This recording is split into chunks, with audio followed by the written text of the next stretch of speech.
Do you believe that the dead can write letters? That was exactly the question that was hammering in Mailman Roy Callahan's head on that cold October morning in rural Tennessee. After 34 years delivering mail on the same rural route, Roy thought he'd seen it all. But nothing, absolutely nothing, had prepared him for what happened when he stopped his truck at the entrance to the old Calloway farm. The property had been abandoned for over 2 decades.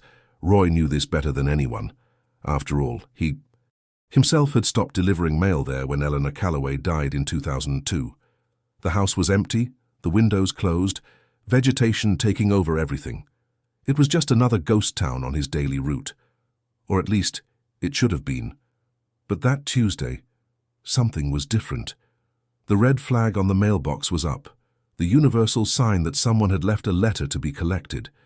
Roy felt a shiver run down his spine. Have you ever experienced this? That strange feeling that something isn't right. But you can't explain what it is. When Roy opened the mailbox, his hands began to tremble. Inside was a white envelope, perfectly sealed, with handwriting he would recognize anywhere in the world. It was Eleanor Calloway's handwriting, the same handwriting he had seen hundreds of times on Christmas cards, letters to her children, bills paid on time. But Eleanor had been dead for 22 years. Roy had gone to her funeral. He had seen the coffin being lowered into the ground. The name on the senders. Address confirmed their worst fears, Eleanor Calloway, written in the same shaky handwriting he knew so well. Roy went pale as a sheet. His legs went weak. For a moment, he considered throwing the letter onto the truck seat and speeding away as fast as possible. But Roy was a man of principle, a true postman. What you are about to discover may surprise you, because the decision Roy made at that moment would change not only his own life, but would reconnect an entire family that had been lost in time. The letter existed, the name existed, and what Roy was about to find inside that supposedly empty farm would challenge everything he believed about life, death, and the mysteries that sometimes hide right under our noses. Stay with me until the end, because this story will show you how a simple envelope can be the difference between life and death for someone. Roy held the envelope with both hands, feeling the weight of the moment. You know when you experience such a surreal situation that it feels like you're watching a movie of your own life.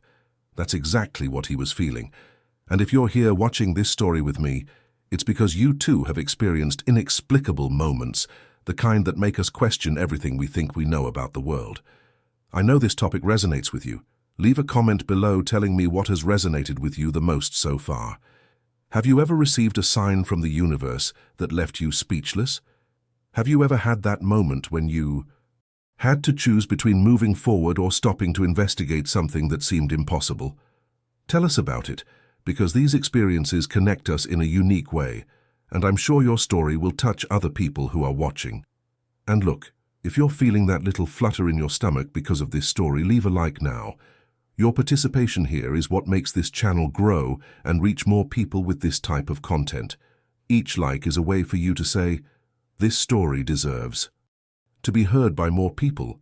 Because believe me, there are thousands of people who need to hear about Roy's courage, about second chances, about how small gestures can save lives. If you haven't subscribed to the channel yet, now is the perfect time. It's not just about numbers. It's about building a community of people who believe in the power of real stories, the kind that remind us that life is much more mysterious and beautiful than we imagine. Each new subscriber means that one more person will receive this type of content that touches the heart and makes us reflect. Now back to Roy on that cold October morning. He knew he had 2 options. Put that impossible letter in the truck and deliver it to the indicated address, following his usual protocol, or do something that no mailman's manual teaches. Roy Callahan was the kind of man you rarely stop to notice, but who makes all the difference in the world.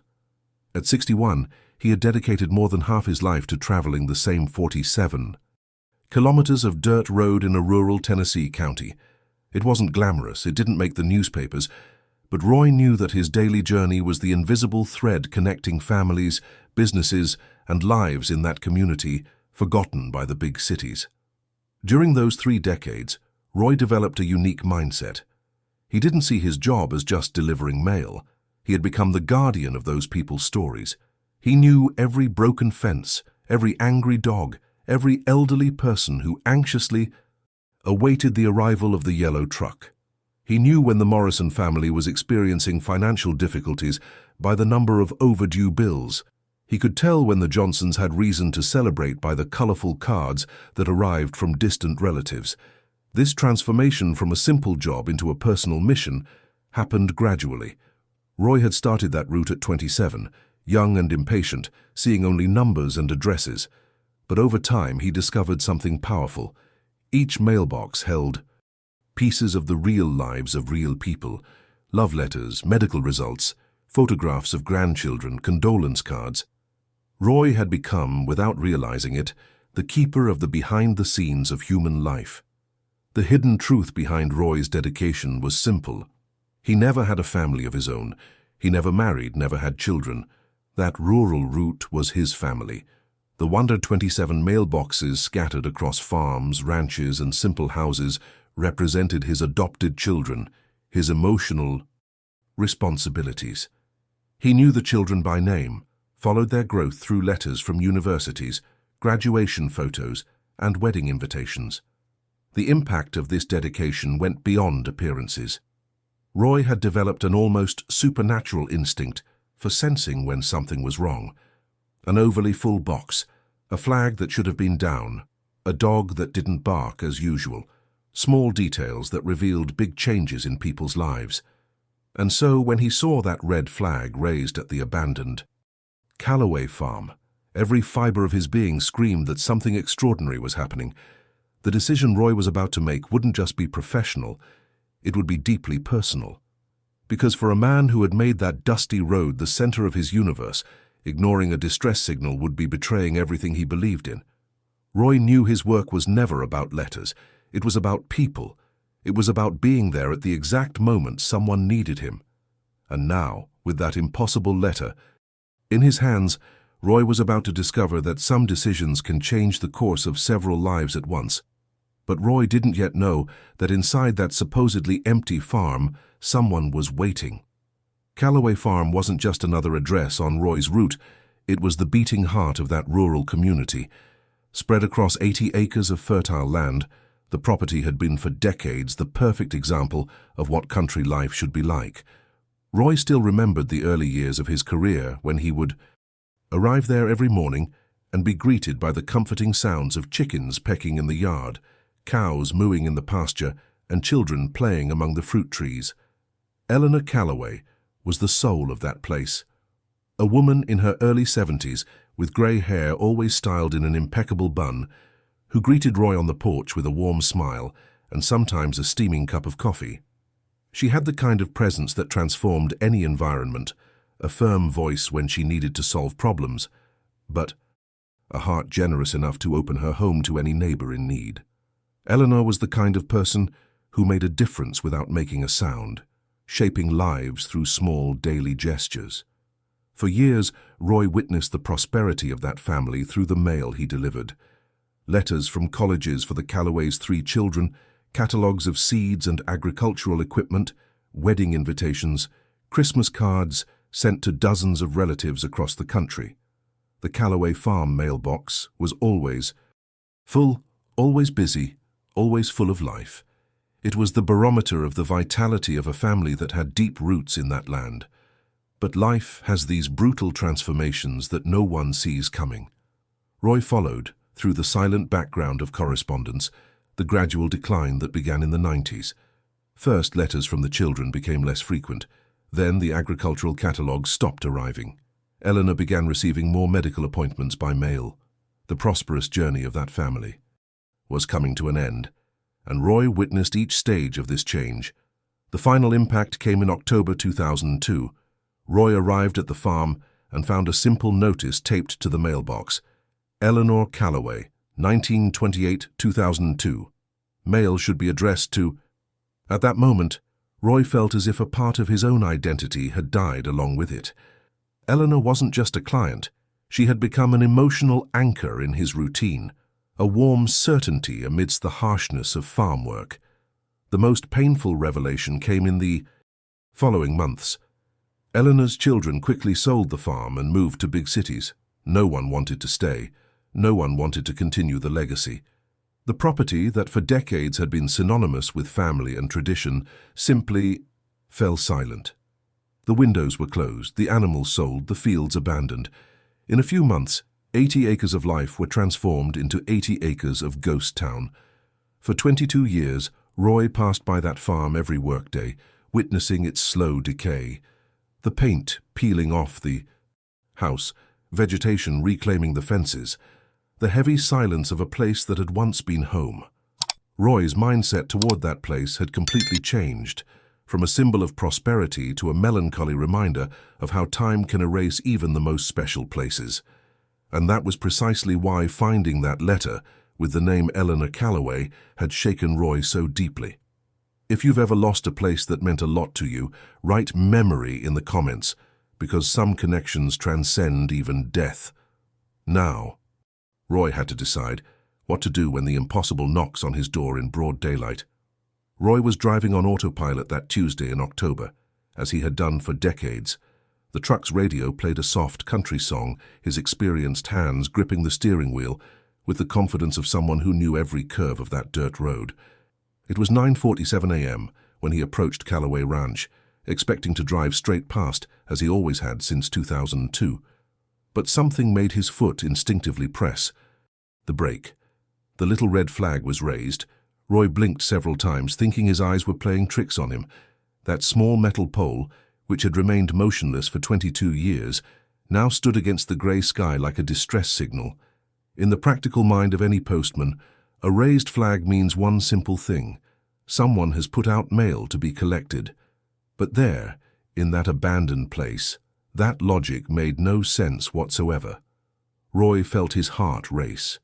He stopped the truck right in front of the rusty mailbox, turned off the engine, and stood there for a few seconds just watching. The wind swayed the trees around the property, creating shadows that danced across the tall grass. No sign of life, no cars, no smoke rising from the chimney. But that little flag remained there, defying all logic. The transformation that occurred in Roy at that moment was visceral. His hands began to tremble as he stepped out of the truck. Each step toward the mailbox seemed to echo louder than usual. He knew that mailbox better than he knew his own house. He had opened it thousands of times over the years.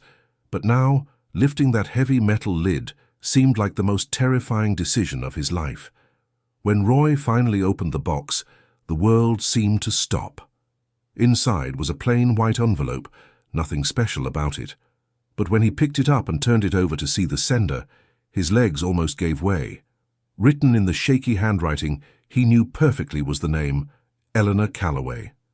The same slanted letter, the same characteristic loops on the E and the C, the same firm pen pressure he had seen on hundreds of Christmas letters, paid bills, birthday cards. The impact of that moment was like a punch to the gut. Roy had been to Eleanor's funeral. He had seen the coffin lowered into the ground.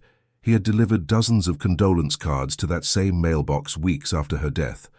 There was no doubt Eleanor Calloway had been dead for 22 years, so how on earth had a letter in her?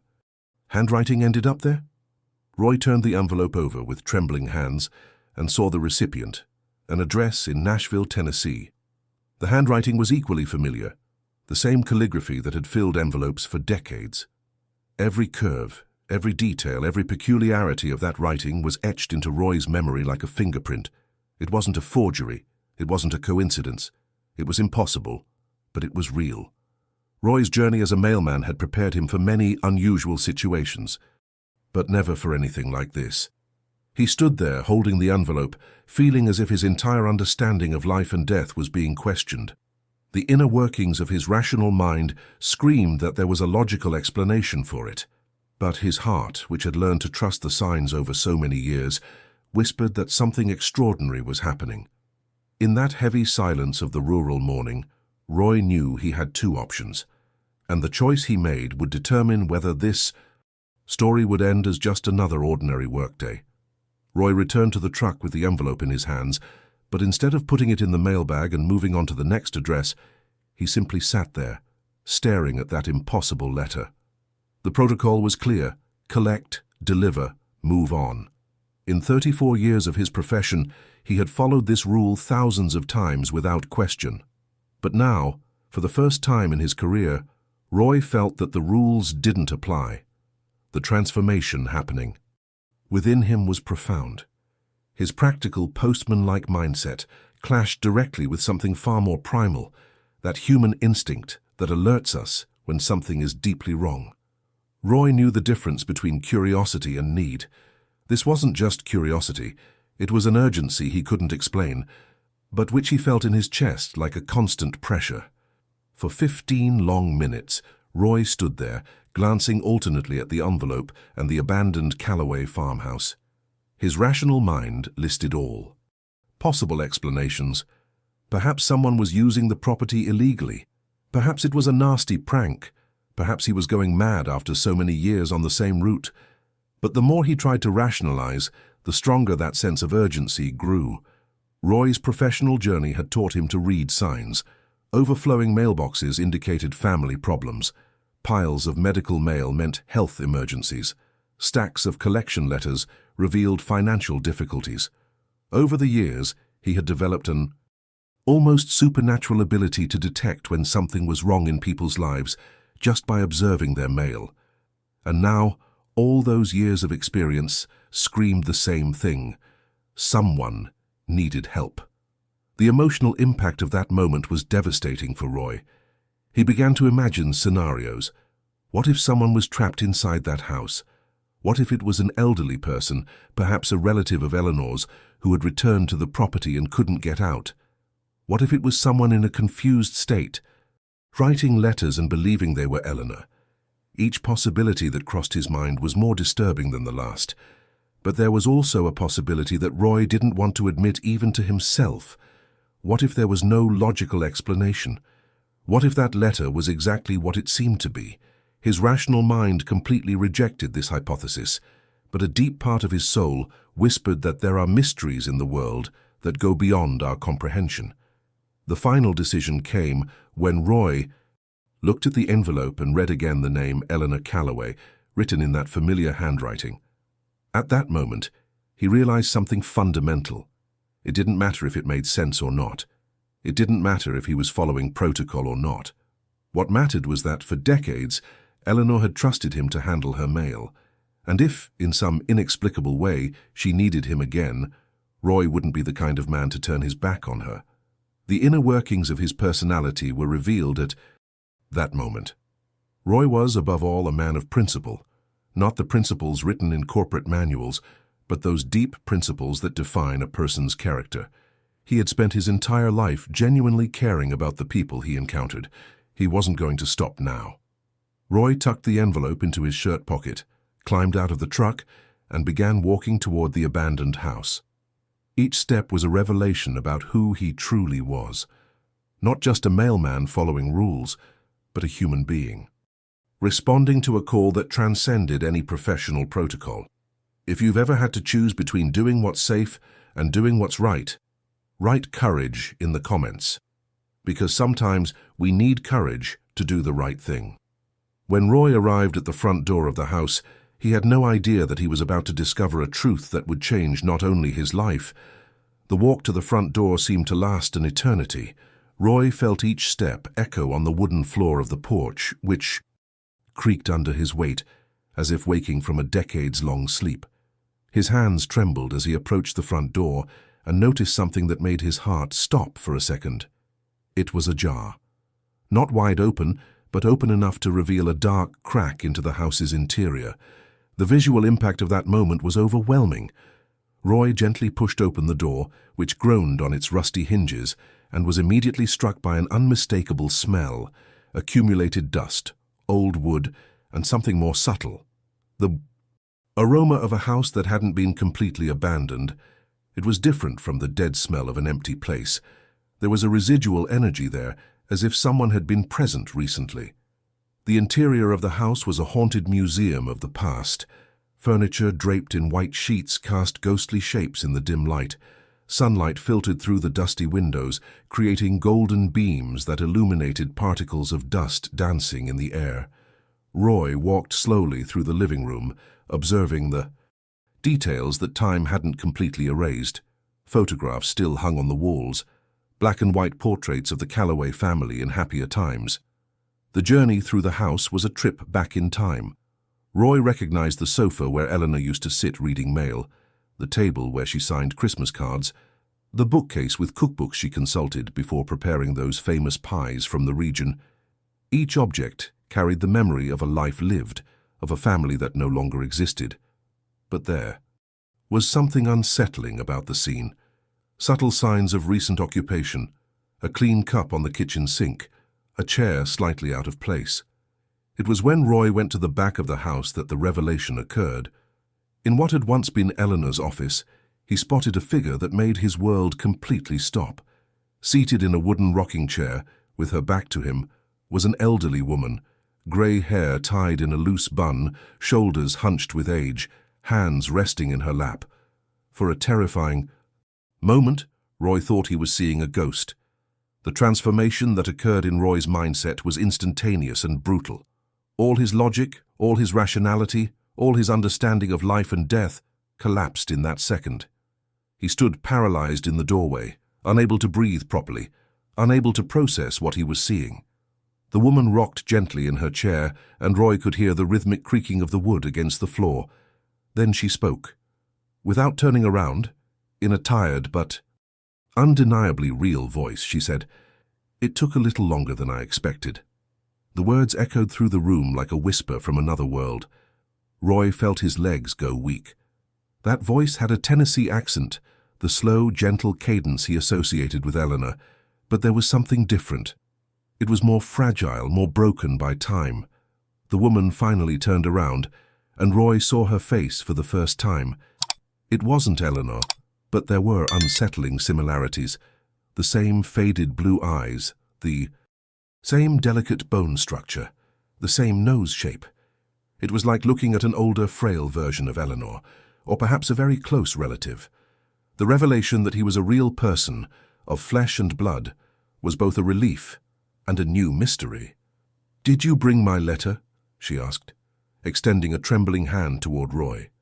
There was a mixture of hope and resignation in her eyes that he had never seen before. It was the look of someone who had lost almost everything, but still held onto a spark of faith in the world.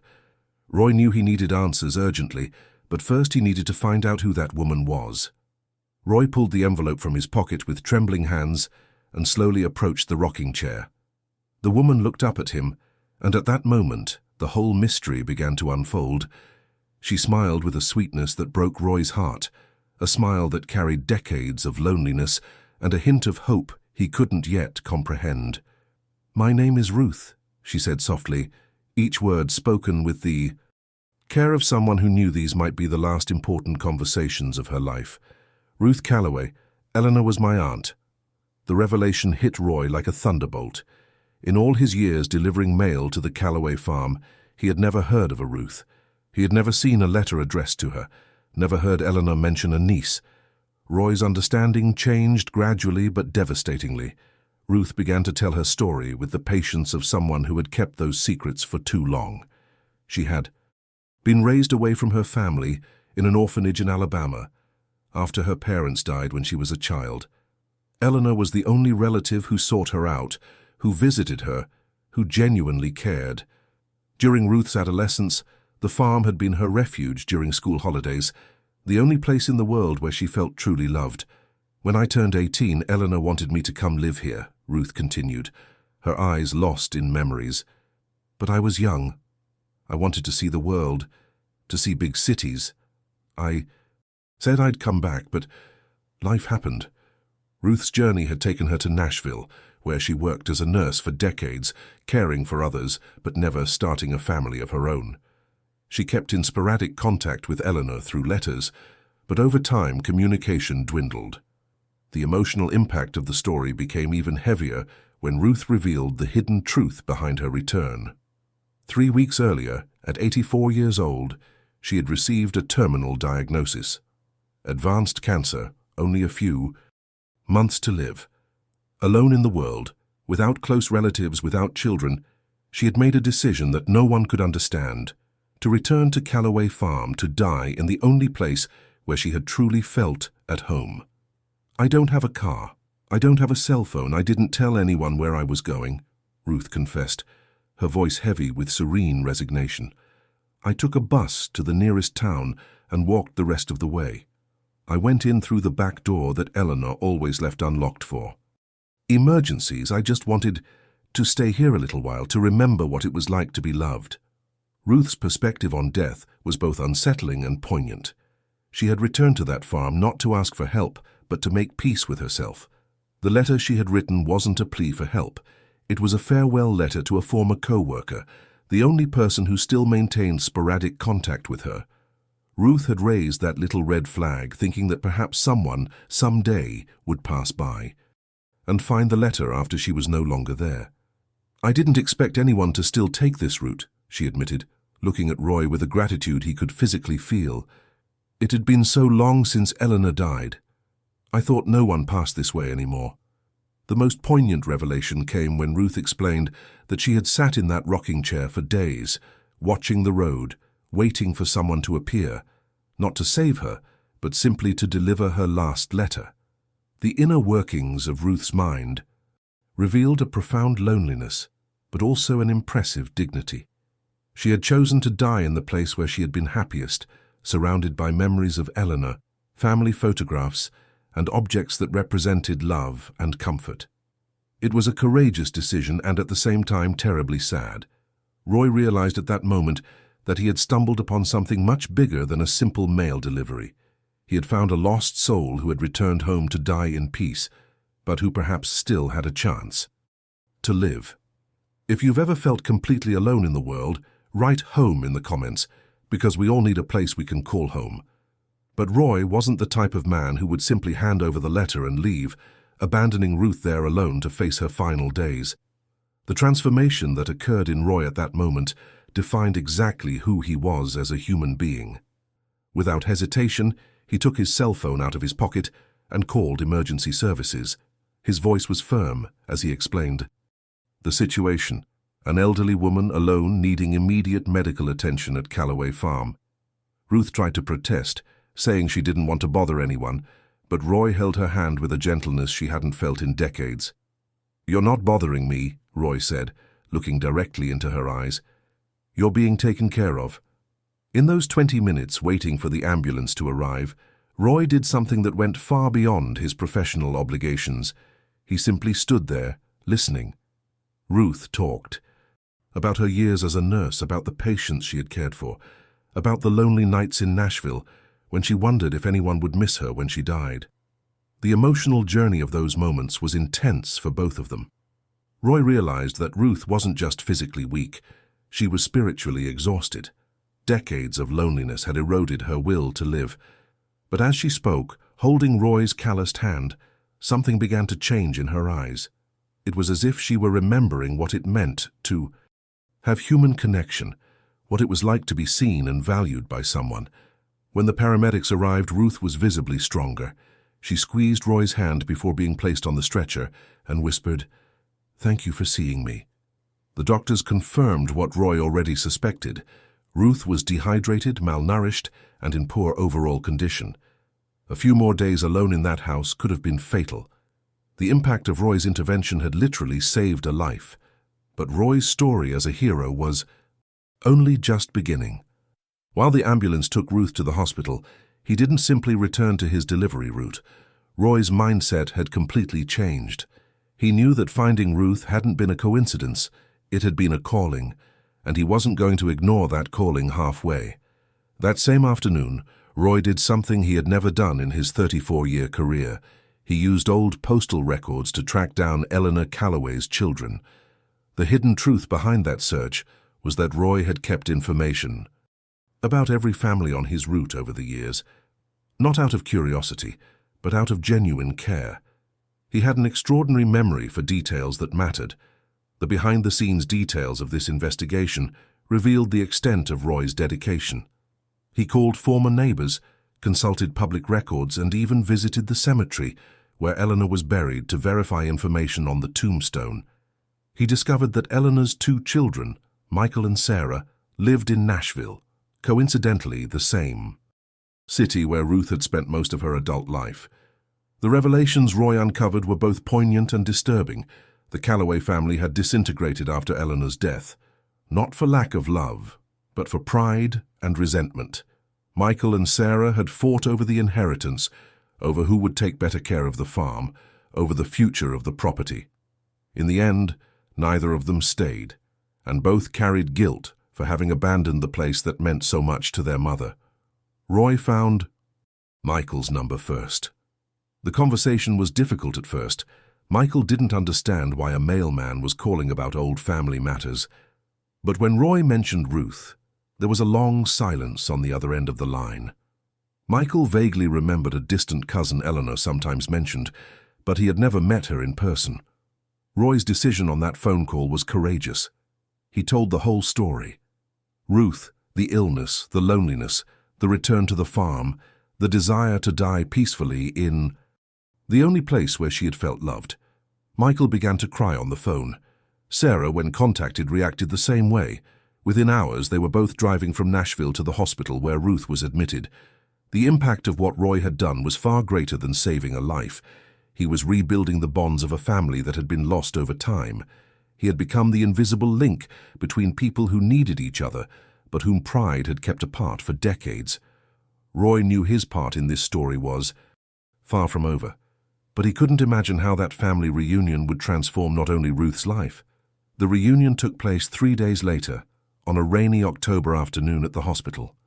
Roy was visiting Ruth when Michael and Sarah arrived, carrying flowers and a palpable sense of anxiety.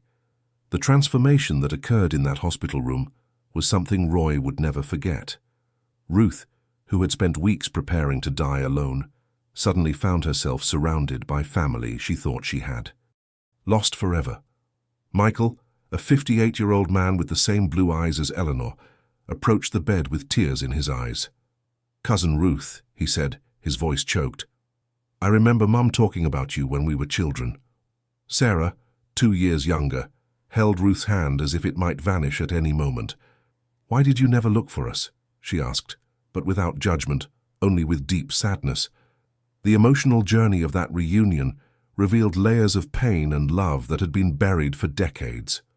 Ruth explained how she had always felt like an intruder in the family, how she had grown up believing she had no right to occupy space in other people's lives. Michael and Sarah realized at that moment how pride and the fights after Eleanor's death had destroyed not only their own relationship, but also severed ties with someone who could have been part of their family all those years. The impact of this revelation was transformative for everyone. In the following days, while Ruth recovered in the hospital, the cousins began to rebuild not only their relationship with her, but also with each other.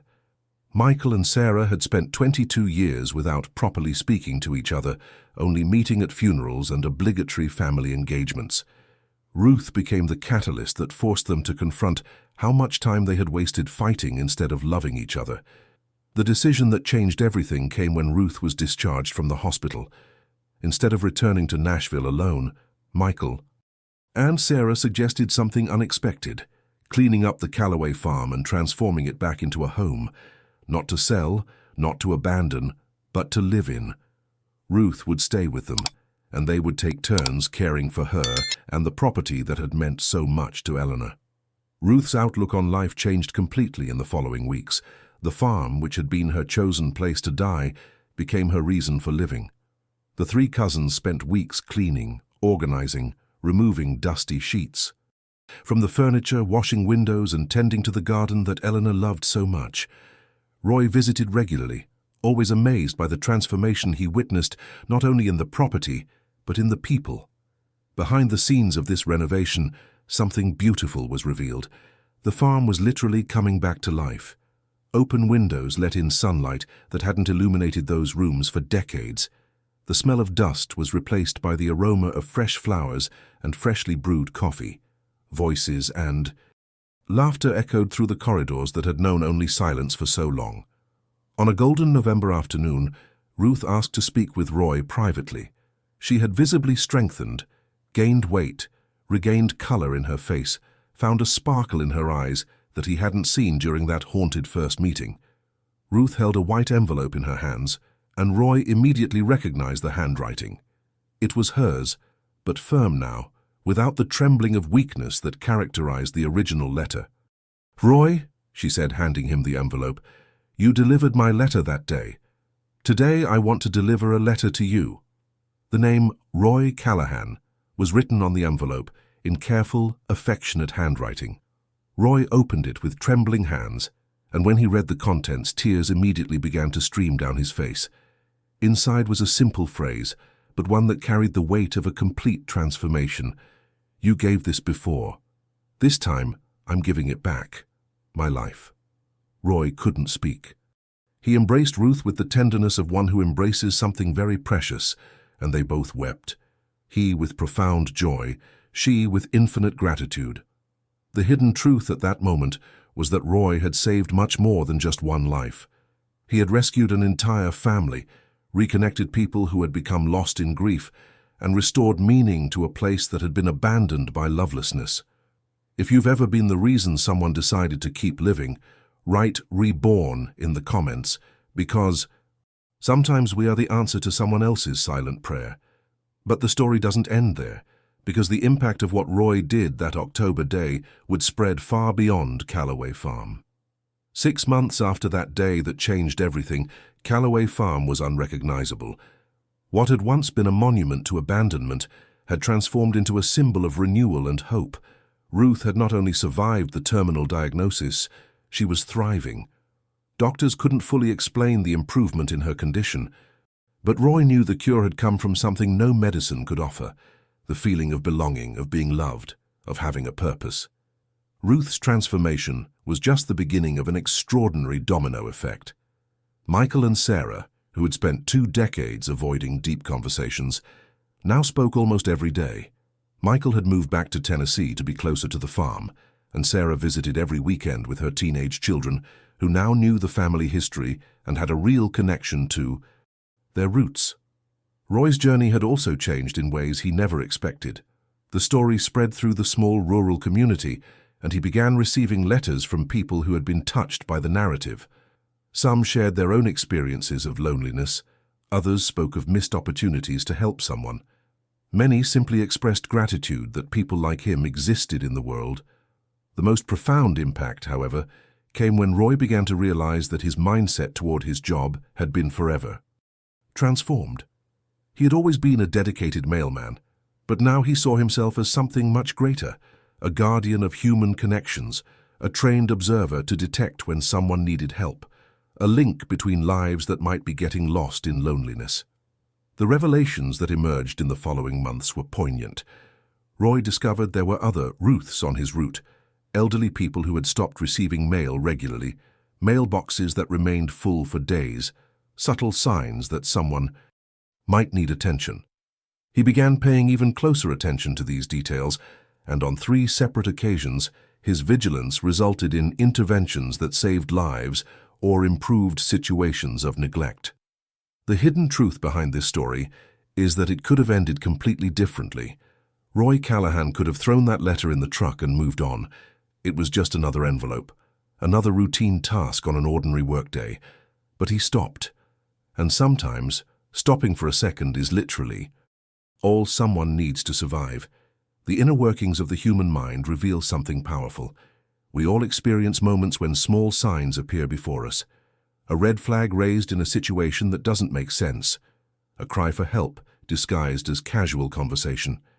A gaze that lasts a second longer than usual. A subtle change in the behavior of someone we know.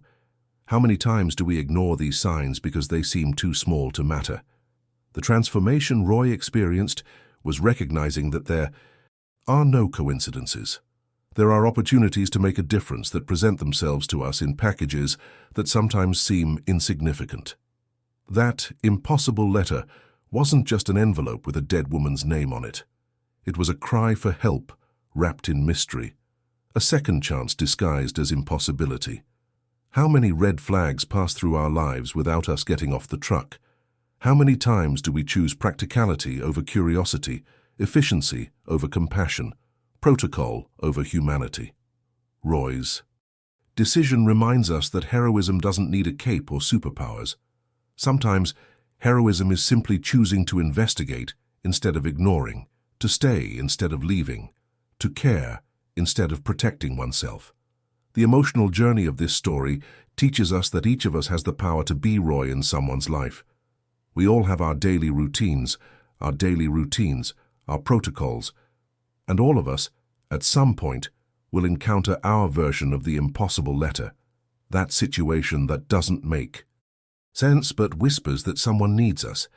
But the most important lesson of this story is yet to come, because Roy discovered that saving a life, it can transform many more lives than just the one you saved. Roy discovered that when you act from the heart, when you choose to stop and genuinely care about another person, it creates ripples that spread far beyond what your eyes can see. His and Ruth's story reached you today because someone, somewhere, decided it was worth sharing. And now, you are part of this current of people who believe in the power of small, extraordinary gestures. If you've made it this far with me on this journey, if this story touched you in any way, please give it a like now. It's not just a little button, it's you saying that stories like this deserve to be told, that there's still room in the world to talk about kindness, courage, and second chances. Every like is a way for you to help this message reach someone who might need to hear exactly that today. And if you want to keep receiving stories that make us believe more in humanity, subscribe to the channel here. I tell these stories because I believe they make a real difference in people's lives. Each story I bring here is carefully chosen, thoroughly researched, and told with the intention of touching hearts and inspiring action. In the comments, if you made it to the end and this story really resonated with you, write, "I stopped too," because I want to know that you're here, that you believe as I believe, that it's still worth stopping when we see a red flag raised in someone's life. And there's a video here that perfectly complements this topic. It's about a nurse who discovered something impossible in the room of a patient who should have been dead for 3 days. Click and continue watching because some stories are meant to be told together. Thank you for staying until the end. Thank you for being part of this community that still believes in the power of human connections. See you in the next video.